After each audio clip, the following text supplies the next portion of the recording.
আসসালামু আলাইকুম প্রিয় ভিউয়ার্স, দেখুন কুয়াশায় মরিয়ে গেছে আমাদের গ্রামটা। একদম সকাল 6টার সময় এই ভিডিও শ্যুট করেছি। চারিদিকে কুয়াশা আর কুয়াশা, ঘরবাড়িগুলো এখনো রোদে ওইরকম পরিপূর্ণ ভরে যায়নি। রোদ আসলে একদম ঘর ঝলমলে করে। দেখুন চারিপাশ যেমন অন্ধকার, ঘরের ভিতরেও তেমনটাই লাগতেছে।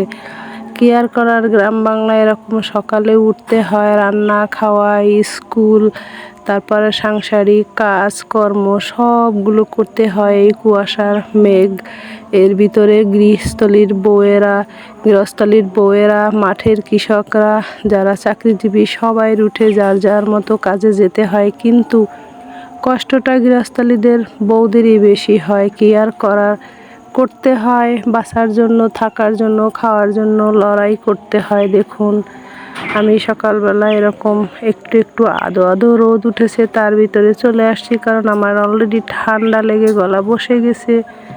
যেমন পুকুর খাল বিলের জোয়ারের পানি ঠান্ডা, তেমন আবহাওয়া শীতল, একদম পরিপূর্ণ শীত ভরে গেছে গ্রামে। শীতের মেঘের ভিতরে দেখুন হালকা হালকা রোদ উঠে গেছে, হাঁস পানিতে নেমে গেছে। এদেরও কিন্তু শীত ঠান্ডা সবই লাগে, তারপরও ওই যে হাঁসের রোদ লাগবে।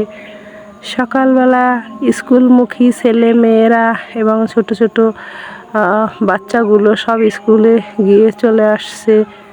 এদিকে আমাদেরও সকালের কাজকর্ম সেরে দুপুরের রান্না খাওয়া দাওয়া একদম সব শুরু হয়ে গেছে।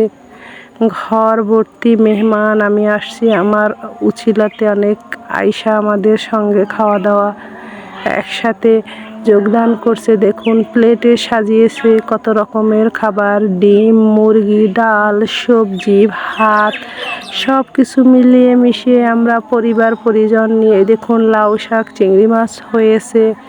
সব পরিবার মিলে এরকম আমরা একসাথে খাওয়া দাওয়া করছি। এই দেখুন, আশা করি আপনাদের ভালো লাগবে গ্রাম বাংলার এই চিত্র।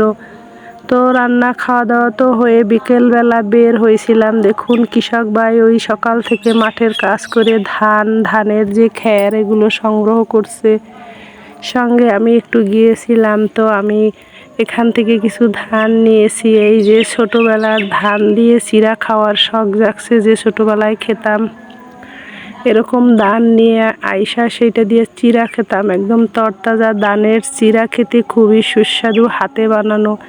এখন আমি এটা বানাবো। এই যে আমার দাদির মতো ধানগুলো একদম ওই যে খ্যার থেকে আলাদা করে নিয়েছি। এখন এই ধানগুলো সুন্দর করে ধুয়ে লবণ দিয়ে তারপরে চুলায় জাল দিয়ে নেব। প্রথমে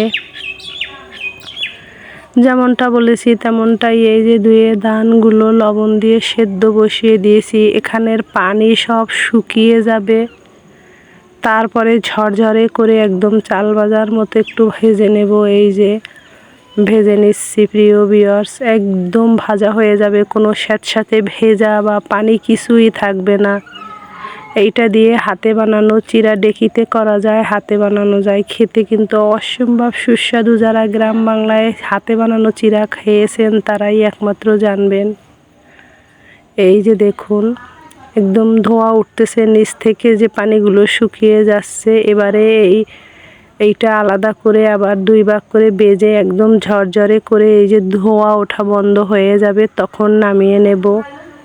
আর এই হাতে বানানো চিরা খেতে যে কী বলবো, যারা খায় গ্রাম বাংলায় তারা জানবে, শহর কেন্দ্রিক লোকরা এগুলো জানবে না। যারা প্রবাসে আছেন আমার ছোট ভাই বোনরা তারাও জানেন গ্রাম বাংলার চিরা খেতে কত সুস্বাদু হয়। ডেকিতে করতে না হয় এরকমের শিল দিয়ে, উপরের নিচে একটা বাড়ি কাঠ দিয়ে, তার উপরে প্লাস্টিকের বস্তা দিয়ে এভাবে শিল দিয়ে এইভাবে জোরে জোরে আঘাত করলে ধানগুলোর কুড়া সরে চালটা চ্যাপ্টা টাইপের হয়ে চিরা হয়ে যাবে। আর এইটা মৌলাতা, আমাদের বরিশালের আঞ্চলিক ধান।